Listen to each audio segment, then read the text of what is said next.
आज एक कहानी सुनते हैं। एक बहुत ही सीधी सादी लेकिन दिल को छू लेने वाली कहानी।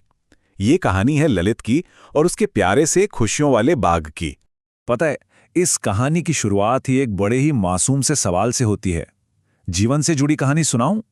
तो चलिए सुनते हैं और जानते हैं कि इस कहानी में क्या खास है। तो हमारी कहानी का जो बैकग्राउंड है वो एक छोटा सा बड़ा ही शांत और खुशहाल गांव है। सारी कहानी की जड़ें यहीं से शुरू होती हैं।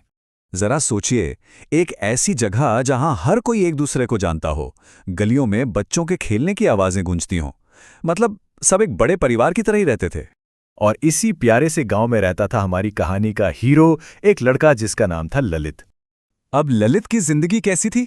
अरे बड़ी ही मजेदार और सिंपल। उसके दिन बीतते थे दोस्तों के संग खेतों में भाग दौड़ करने में, फिर गर्मी लगी तो नदी में छपाक से कूद जाने में, और जब शाम होती तो बस झील किनारे लेटकर आसमान में तारे गिनने में। लेकिन फिर एक दिन इसी आराम की जिंदगी में उसके मन में एक छोटा सा आइडिया आया, एक ऐसा विचार जिसमें सब कुछ बदलने की ताकत थी। ललित ने अपने आप से कहा, काश काश मैं भी कुछ ऐसा कर पाता जिससे सब खुश हों।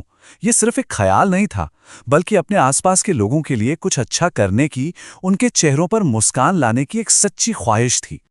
तो ठीक है, विचार तो आ गया, पर ललित ने इसे हकीकत में कैसे बदला? उसने सिर्फ सोचा ही नहीं, बल्कि काम पर लगने का फैसला कर लिया। सबसे पहले उसने गांव के बुजुर्गों से बात की, उनसे सलाह मांगी। ये दिखाता है कि वो बड़ों की समझ और तजुर्बे की कितनी इज्जत करता था। और फिर उनकी सलाह मानकर उसने एक छोटा सा बाग लगाने का काम शुरू कर दिया। और ये कोई एक दिन का काम नहीं था। पहले सलाह ली, फिर जमीन को तैयार किया, नन्हे नन्हे पौधे लगाए और फिर रोज, जी हाँ रोज, लगन से उन्हें पानी दिया। ये उसकी मेहनत की कहानी है। और आखिरकार जब मेहनत सच्चे दिल से की जाए तो उसका फल तो मिलता ही है। उस छोटे से एफर्ट ने कुछ बहुत ही कमाल का बना दिया।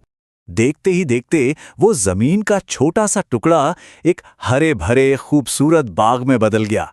सोचिए, जहां कुछ नहीं था वहां अब रंग बिरंगे फूल थे, हरियाली थी। और ललित का सपना तो सच हो ही गया। उस सुंदर बाग को देखकर गांव का हर एक इंसान, बच्चे बूढ़े, सब बहुत खुश हुए। असल में उनकी यही खुशी ललित का सबसे बड़ा इनाम थी। पर बात सिर्फ बाग की खूबसूरती तक ही नहीं रुकी। ललित की कहानी और उसके काम ने पूरे गांव को एक नई सोच दी, एक प्रेरणा दी। सबको समझ आया कि अगर एक इंसान चाहे तो कितना बड़ा और अच्छा बदलाव ला सकता है। तो इस पूरी कहानी का निचोड़ क्या है? मतलब सबसे जरूरी बात क्या है जो हमें इससे सीखनी चाहिए?